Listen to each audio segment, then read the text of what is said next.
Bonjour à tous, bienvenue pour ce nouveau Zèbre Interview. J'ai le plaisir d'accueillir Thomas qui va nous parler pour le coup, de sa découverte de la douance. Donc bonjour Thomas, bienvenue à ces Zèbre Interview. Merci, bonjour. Bonjour à tout le monde. Donc toi, tu es dans la phase de découverte des rayures, on va dire. Euh, Comment tu as découvert qu'il y avait des rayures? Ton parcours, c'est un parcours typique de zèbre, un peu chaotique. Comment ça se passe? Alors moi, pas trop en fait. C'est tout l'objet de l'échange avec toi, c'était de se dire, de témoigner sur le fait que moi, ça m'est un peu tombé dessus. Peut-être qu'il y en a qui se reconnaîtront dans ce type de parcours, mais j'ai profité, on va dire, la première période de confinement, donc c'est tout récent, hein, la première période de confinement pour entreprendre une démarche de changement professionnel. Tout simplement. Je me suis rapproché d'une conseillère auprès de l'APEC pour faire un peu une sorte de bilan de compétences. Et c'est lors de ces échanges à distance que cette conseillère de l'APEC m'a orienté sur ces caractéristiques de zèbre. Donc, dès le premier entretien, en fait, elle m'a dit c'est marrant, d'après ce que vous me racontez, votre parcours de vie, votre manière de réfléchir à votre projet professionnel, vous me faites penser à un zèbre. Et effectivement, avant je vous dis là, ça c'était en mars-avril de cette année, hein, 2020, j'avais jamais entendu parler de ça. Alors oui, je connaissais de près ou de loin cette notion de surdoué, mais voilà. Donc, ça m'a tombé un peu dessus. Elle m'a expliqué ça. Elle m'a envoyé de la documentation suite à notre échange oral. Et puis, j'ai commencé à lire. J'ai compris ce qu'il y avait derrière le ZEP parce que je ne connaissais pas le terme, en fait. Voilà. J'ai commencé à me familiariser avec le sujet. Et puis, je me suis pas forcément posé plusieurs questions. Dans un premier temps, j'étais en mode. Ouais, il y avait des choses qui me parlaient, il y en avait d'autres qui me parlaient pas du tout. Donc un peu quand même dans le déni au départ. Euh, j'étais un peu perturbé, je comprenais pas pourquoi elle m'avait dit ça, puis sur quelle base elle s'appuyait, parce qu'on avait juste eu un échange, je vous dis, hein, même pas en physique, hein, juste à l'oral, par téléphone. Donc c'était assez perturbant. Ça m'a plus perturbé qu'autre chose, quoi, en fait, dans un premier temps. Et puis du coup, voilà, le processus s'est mis en route. Je suis plutôt d'un tempérament assez fonceur. Donc, à l'inverse de certaines personnes que je peux connaître ou de témoignages que j'ai pu voir, j'ai pas attendu 3 ans pour avoir la vérité, hein. Moi, je suis Saint Thomas, j'ai besoin de savoir, je crois que ce que je vois. Donc, suite à cette première approche, je lui ai reposé la question au deuxième rendez-vous, en fait, tout simplement, pour qu'elle m'explique pourquoi elle m'avait dit ça, lui expliquer aussi que c'était malgré tout pas anodin de lancer ça à quelqu'un qui ne savait pas du tout et je ne m'étais pas du tout représenté ça. Et puis de fil en aiguille, j'ai creusé le truc jusqu'à arriver à rencontrer une personne spécialisée, une psychologue spécialisée pour passer les tests en fait. Et puis là, ça s'est avéré qu'effectivement, j'étais bien zèbre. Donc voilà, et ça, c'était le résultat est tombé en début août. Début août, donc c'est vraiment, vraiment tout récent. Vous voyez, on est en novembre maintenant et voilà, je découvre. Je suis vraiment dans la phase de découverte en fait. D'accord. Et qu'est-ce que tu as ressenti quand, comme tu dis, ça t'est tombé sur la tête? Euh, qu'est-ce que tu as ressenti au fond de toi? Tu me parles de déni. Ouais. Est-ce qu'il y a autre chose, satisfaction, peur? Qu'est-ce que tu as ressenti? En fait, déni, dans un premier temps, le déni ou pas vouloir y croire, parce que depuis tout petit, en fait, par rapport aux lectures que j'ai pu, avant de passer le test, hein, bien évidemment, j'avais besoin de me conforter, de me dire, j'entends souvent parler du syndrome de l'imposteur, moi c'est clairement le cas.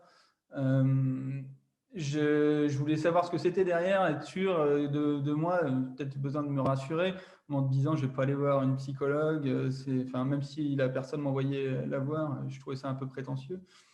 Et dans toutes les lectures que je faisais, effectivement, ouais, il y avait des choses dans lesquelles je me reconnaissais, mais les principales caractéristiques, ou en tout cas celles qui reviennent de manière assez fréquente, c'est ce mal-être, ce décalage avec les autres, etc.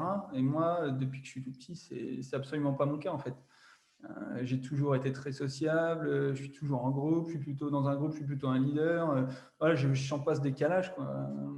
Et donc, je m'étais forcément jamais posé la question. Je n'ai pas rencontré de difficultés majeures durant ma scolarité ou dans le milieu professionnel. Et c'est que à partir de maintenant, c'est ce besoin de changement au niveau professionnel qui a pu le révéler. Et puis le fait de tomber par le plus grand des hasards sur une personne qui a pu détecter ça, quoi, parce que jamais avant on en avait parlé. Donc c'est vrai qu'au début, c'est clairement une phase de qu'est-ce qu'on me raconte, pourquoi elle me dit ça, c'est bizarre, voilà, on ne comprend pas, quoi. Et puis après, c'est la découverte de tout ça. Donc j'ai entrepris de, comme je disais, lire les livres, et puis à chaque fois, je notais les points. Alors ça, ouais, ça non, ça oui, ça non. Et j'avais au fond de moi, malgré tout, plus de points non que de points oui quand je lisais les caractéristiques. Mais voilà, je voulais pas rester dans cette incertitude, et donc j'ai foncé pour aller voir une psychologue. Et là, voilà, c'est le jour où bon, il y a eu 3 entretiens en tout, hein, et le jour du dernier entretien où c'est la révélation des résultats du test, même après ça, j'étais là, ouais, bon, là, j'étais obligé de l'admettre, et c'est factuel, parce que je suis assez cartésien comme personne. Donc là, c'était factuel, mais ouais, je suis passé un peu par tous les états, on va dire. Un coup, tu sors, ouais, c'est génial. Et puis après, tu t'effondres, parce que je me dis, à 34 ans, en fait, je ne me connais pas. Et c'était plutôt ça qui était le plus dur. Il y avait même pas, j'avais même pas comment dire, j'étais même pas en colère contre mes parents qui m'aient pas aidé à trouver quand j'étais jeune, parce que comme je dis, j'ai très bien vécu toute ma jeunesse, etc. Donc, c'était plus de se dire, bah, d'accord, ok, j'ai ça, et l'impression un peu, voilà, de découvrir une nouvelle personne, peut-être de gâchis, en me disant j'ai des capacités, je les ai pas exploitées, etc. Et puis après, voilà, j'ai forcément, on prend du recul, on digère, et puis on se dit, gâchis de quoi? Enfin, on n'est pas obligé,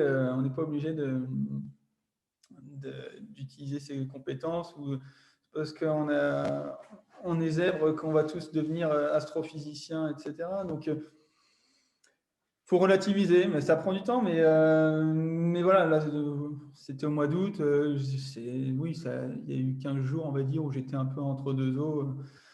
Les émotions étaient un peu en dents de scie, quoi. Mais voilà, maintenant, je suis beaucoup plus serein. Et puis, j'entreprends. J'aime bien entreprendre et avancer. Donc, je pense que voilà, le fait de témoigner aujourd'hui, ça m'aide. J'ai rencontré aussi d'autres personnes zèbres via une association, voilà. Et je pense que ça, c'est la deuxième étape pour mieux appréhender, avoir un partage d'expérience, etc. Pour mieux comprendre, pour savoir eux comment ils l'ont vécu, etc. Et c'est pour ça aussi que je tenais à témoigner, pour montrer aux gens que il n'y a pas que les cas. Voilà, on est tous uniques, et donc il n'y a pas que des cas où on est tous en mal-être et autres, et ça peut très bien arriver aussi. Il y a des gens qui ne le soupçonnent même pas. Voilà, maintenant ce que je vais en faire, on verra bien. Et est-ce que tu parlais de réorientation professionnelle? Est-ce que maintenant que tu sais comment tu fonctionnes, est-ce que ça va te servir à quelque chose pour ton orientation? Est-ce que tu vas peut-être réfléchir différemment à ce que tu peux faire, ou pas du tout? Tout a été déclenché justement par ce besoin de changement. Donc déjà de base, avant de savoir ça, j'étais déjà dans ce processus-là. Alors je suis toujours dans mon entreprise, et pour l'instant, il n'y a pas de changement, mais c'est quelque chose que je veux travailler. Et effectivement, le fait de le savoir, de mieux comprendre, il y a quelques éléments que j'ai mieux compris sur mes caractéristiques de fonctionnement, liés notamment aux tests, enfin, aux différents subsets. C'est notamment, enfin voilà, cette capacité de faire des associations, de réfléchir assez rapidement, et ça, je ne l'avais pas compris. C'est un problème que je rencontre aujourd'hui dans mon travail, c'est-à-dire que sur des sujets que je peux plutôt visionnaires, de quelles ambitions devraient se fixer sur tel ou tel sujet, ben, j'ai du mal à me faire comprendre de mon auditoire. Et ça, je l'ai compris, le fait qu'il fallait décomposer sa pensée, expliquer, amener les gens à plus ben, les amener où je voulais les emmener, mais en décomposant les étapes. Et effectivement, ça, je l'ai compris que le jour des résultats. C'est un premier point que j'ai compris. Mais tout le reste à creuser, cet aspect gestion des émotions, etc. Puis bah, peut-être que voilà, dans mon réflexion professionnelle, ça va m'aider aussi, dans la meilleure connaissance de moi, d'affiner mon projet professionnel et que ce soit vraiment, que je sois sûr que ça soit la bonne voie vers laquelle je me porte. Mais en tout cas, de plus m'écouter, de plus écouter mes sensations, mon feeling, mes ressentis. C'est des choses que je ne faisais pas forcément avant. Maintenant, je suis plus au feeling. Comme je disais tout à l'heure, moi, c'est très, très cartésien. Ça a toujours été comme ça. Et peut-être que ça a un peu changé depuis cette découverte des rayures. Donc, il faut que je dis pas que tout est résolu, mais ça commence à prendre un peu plus de place, cet aspect à l'instinct ou voilà, l'aspect émotionnel, on va dire. Je prends plus en considération aujourd'hui. Donc j'espère D'accord. que ça va m'aider dans mes réflexions de changement. Et est-ce qu'aujourd'hui, à l'étape où tu en es, tu ressens des besoins particuliers ou pas du tout? Finalement, ça va très bien comme ça. Est-ce que tu as besoin tu parlais d'une association donc, à laquelle tu as adhéré pour pouvoir échanger avec d'autres personnes HP. Est-ce qu'il y a d'autres choses dont tu pourrais avoir besoin? Des accompagnements, des informations, je sais pas. Ouais, ben effectivement, j'ai aussi pour mieux appréhender ça. Alors, moi, je pense que c'est hyper important d'échanger avec des pairs, ça clairement. Donc c'est pour ça le lien avec l'association. Mais effectivement, il y a un travail un peu plus personnel à faire. Le collectif est toujours bon, mais on avance aussi rapidement en individuel. Et c'est vrai que là, j'ai commencé aussi un travail avec une psychologue pour essayer un peu qui connaît ces sujets pour ben voilà comme je disais hein, mieux l'appréhender, savoir comment l'exprimer chez moi, voilà, capitaliser sur ce potentiel. Donc je dis pas que ça aboutira sur des choses, mais déjà être plus en phase avec moi-même, mieux me comprendre, mieux me connaître. Parce que c'est ça en fait, hein, le sujet, c'est mieux se connaître pour être en phase avec mes aspirations, qu'elles soient professionnelles ou pas. Mais donc, ouais, il y a aussi ce travail en parallèle, ce travail plus personnel que je suis en train de mener sur, je ne sais pas si on peut appeler ça du développement personnel ou pas, mais voilà. Donc, je pense que les deux sont bénéfiques et chacun va apporter des. Voilà, je trouve que le collectif, ça a cet aspect rassurant. On n'est pas tout seul, etc. Mais malgré tout, il reste un travail individuel à faire pour se l'appréhender, parce qu'encore une fois, on est unique, et donc c'est pas parce qu'on voit qu'un tel est comme ça qu'on va être pareil. Donc chacun se l'approprie à sa manière, en fait. Et je pense que ce double travail est nécessaire pour avancer, et puis pour bien le vivre. C'est surtout ça. Faut pas, jusqu'à l'heure, tout allait très bien dans ma vie, donc faut pas que tout ça soit chamboulé par une annonce, voilà, par cette annonce-là. Et voilà, je le prends vraiment comme quelque chose de positif et de constructif. Donc c'est pas une tare, c'est pas un handicap, c'est plutôt voilà, je suis content, oui et non, mais voilà, je le prends dans le côté positif. Et je vais essayer de construire. Alors, ça demande du temps. Et c'est pas forcément toujours très simple d'avancer au rythme qu'on voudrait, surtout vu mon caractère impatient. mais voilà, j'avance et il faut que je prenne du temps pour travailler sur moi. J'ai été très soutenu par ma famille. J'en ai parlé à un cercle proche, un familial. J'en avais besoin. Et ouais, ils m'ont permis de relativiser aussi. Ça m'a permis de relativiser, de prendre du recul et donc de moins de moins se dire que de moins se dire, c'est maintenant que j'ai ces capacités, qu'on a détecté ces capacités-là, il faut absolument que j'en fasse quelque chose. De ne pas se mettre la pression, en fait. De plutôt l'accueillir positivement, plutôt que de se mettre une pression supplémentaire qui, en fait, ne sert à rien. Donc, je prendrai ce qu'il y a à prendre. J'espère que mes échanges continueront d'être riches avec les membres de l'association pour, voilà, en fonction de mes besoins, ce que j'ai envie de comprendre, d'apprendre, d'avoir un peu de leur retour d'expérience, piocher un peu à droite à gauche pour me faire ma propre idée de comment je vais m'approprier tout ça, quoi. Mmh. Et le syndrome de l'imposteur, oui, c'était juste, dans te sentir imposteur par rapport à ta personnalité de zèbre, c'était pas d'autres, c'est pas quelque chose de général dans la vie qui te pose problème? Non, non, non, non, non. Non, je me